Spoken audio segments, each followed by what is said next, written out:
छात्रों नमस्कार। आज पुनः आप सभी का आज की कक्षा में स्वागत है। मैं डॉक्टर ओम प्रकाश आर्य, असिस्टेंट प्रोफेसर संस्कृत विभाग, महाराजा कॉलेज, वीर कुंवर सिंह विश्वविद्यालय आरा। छात्रों, पिछली कक्षा में हम लोगों ने प्रथम पत्र के पाठ्यक्रम के तहत किरातार्जुनीयम के प्रथम सर्ग के 2 श्लोकों का अध्ययन किया था। आज हम लोग इसके तृतीय श्लोक का अध्ययन आरंभ करेंगे। आइए तृतीय श्लोक को पढ़ते हैं। तृतीय श्लोक आपके समक्ष उपस्थित है। जैसा कि मैंने पूर्व कक्षाओं में बताया कि इस किरातार्जुनीयम के प्रथम सर्ग में, पूरे सर्ग में ही वंशस्थ छंद है। वंशस्थ छंद का लक्षण है जतौ तु वंशस्थ मुदीरितम जरौ। तो आइए इस पद्य का पाठ करते हैं, उसके अनुसार आप लोग सुने। द्विषां विघाताय विधातुमिच्छतो रहस्यनुज्ञामधिगम्य भूभृतः ससौष्ठवौदार्यविशेषशालिनीं विनिश्चितार्थामिति वाचमाददे। विनिश्चितार्थामिति वाचमाददे। एक बार और देखेंगे। द्विषां विघाताय विधातुमिच्छतो रहस्यनुज्ञामधिगम्य भूभृतः ससौष्ठवौदार्यविशेषशालिनीं विनिश्चितार्थामिति वाचमाददे। विनिश्चितार्थामिति वाचमाददे। इस तरह से इस पद्य का हम लोग पाठ करेंगे। अब हम लोग इसका अन्वय देखते हैं। अन्वय इस प्रकार से इसका हम करेंगे। द्विषां विघाताय विधातुमिच्छतः भूभृतः अनुज्ञाम् अधिगम्य सह रहसि सौष्ठवौदार्य विशेषशालिनीं विनिश्चितार्थाम इति वाचम आददे। इस तरह से इसका अन्वय करेंगे। अब हम लोग अन्वय के अनुसार इसका अर्थ करते हैं। द्विषां विघाताय, द्विष का अर्थ होता है शत्रु। द्विषां षष्ठी बहुवचन में पद है, अर्थात शत्रुओं के। विघात का अर्थ है विनाश, चतुर्थी विभक्ति में है। द्विषां विघाताय, शत्रुओं के विनाश के लिए। विधातुम इच्छतः, उद्योग करने के इच्छुक। भूभृतः अनुज्ञाम अधिगम्य। भूभृत का अर्थ होता है राजा। राजा का अनुज्ञा, आदेश, अधिगम्य पाकर, राजा का आदेश पाकर। सह रहसि, सह उसने, रहसि का अर्थ है एकांत में, उसने एकांत में। सौष्ठवौदार्य विशेषशालिनीं, शब्दों के सौष्ठव और अर्थ की गंभीरता से विशेष रूप से विभूषित एवं विनिश्चितार्थाम, स्पष्ट अर्थों वाला। इति वाचम, इस प्रकार का वाचम वचन बोलना। आददे, आरंभ किया। इस तरह से हमने अन्वय के अनुसार इसका अर्थ किया। अब इसका भावार्थ इस प्रकार से होगा। इस पद्य में यह बताया गया है कि किस प्रकार राजा की आज्ञा पाकर वनेचर ने शब्द सौष्ठव तथा अर्थ गांभीर्य से युक्त स्पष्ट अर्थ वाला वचन बोलना आरंभ किया।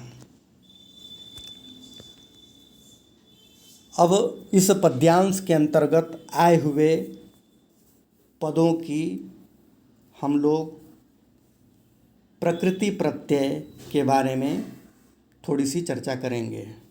यहाँ जो टाइपिंग में मिस्टेक से पद्यांश व्याख्या लिखा गया है, इसको हम लोग समझेंगे पद व्याख्या। प्रथम पद है द्विषाम, जैसा कि मैंने बताया, द्विषाम षष्ठी विभक्ति का पद है बहुवचन में। द्विष शब्द से इसका अर्थ होता है शत्रुओं के। द्विषन्ति इति द्विषः तेषां द्विषाम, द्वेष करने वालों का। द्विष पद से क्विप प्रत्यय कर्ता के अर्थ में करेंगे तो शब्द द्विष बनेगा षष्ठी बहुवचन में द्विषाम। विघाताय का अर्थ होता है विनाश के लिए, चतुर्थी विभक्ति का पद है। विघात शब्द का चतुर्थी विभक्ति। वि उपसर्ग पूर्वक हन धातु से घय प्रत्यय भाव के अर्थ में करके विघात पद निष्पन्न होता है। तुमर्थाच भाव वचनात्, इस सूत्र से हम चतुर्थी विभक्ति इसमें करेंगे। विधातुम का अर्थ होता है करने के लिए, प्रयत्न करने के लिए। वि उपसर्ग पूर्वक धा धातु से भाव अर्थ में तुमुन करके विधातुम पद का निर्माण होता है। अगला पद है इच्छतः, इच्छा करने वाले का। ये क्षत्रिय प्रत्ययान्त शब्द है। इस धातु से क्षत्रिय प्रत्यय करके इच्छत पद बनता है षष्ठी एक वचन में इच्छतः। भूभृतः पद का विशेषण है। रहसी का अर्थ है एकांत में।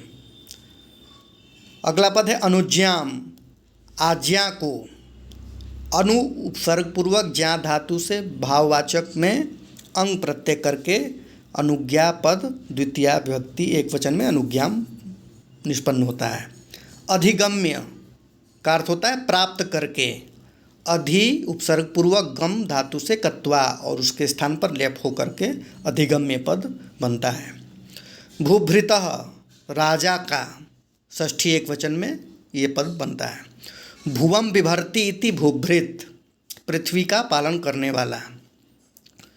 भू या भ्री से क्विप कर्ता के अर्थ में करके ये पद निष्पन्न होता है।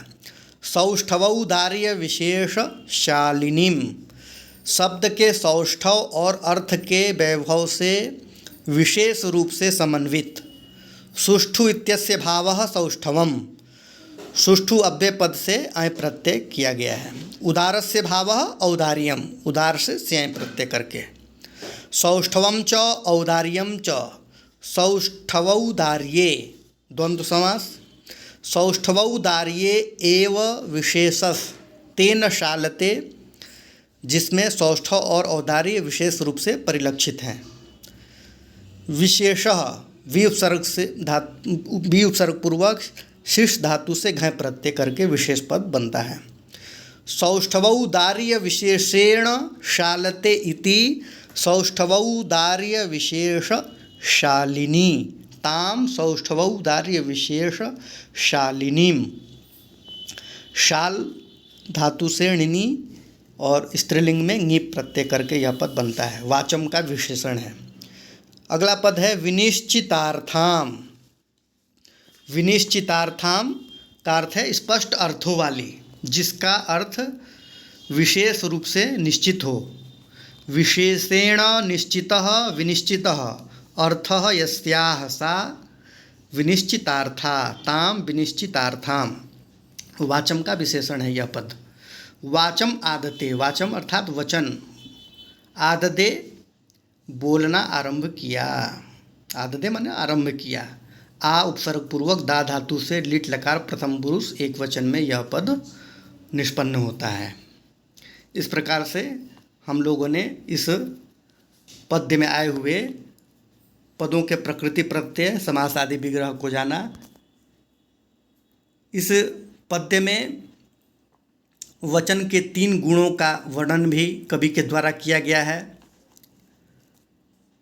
प्रथम शब्द सौष्ठव अर्थात सुंदर उपयुक्त शब्दों का प्रयोग, अर्थ गांभीर्य अथवा अर्थवत्ता, अर्थ स्पष्टता, तथा तीसरा गुण बताया गया है, वचन के बताए गए हैं विनिश्चितार्था, विनिश्चितार्थता, प्रमाण से युक्त निश्चित अर्थ वाली। इस पद्य के उत्तरार्ध में व पद की आवृत्ति होने के कारण अनुप्रास अलंकार भी है। कवि ने काव्य रचना की भाषा शैली के गुणों का भी संकेत इस पद्य में किया है। अब हम लोग आज का पाठ यहीं पर समाप्त करते हैं। मैं समझता हूँ आप लोगों को समझ में आया होगा।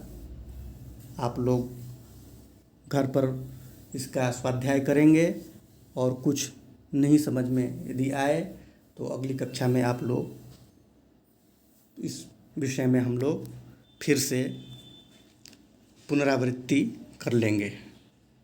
धन्यवाद।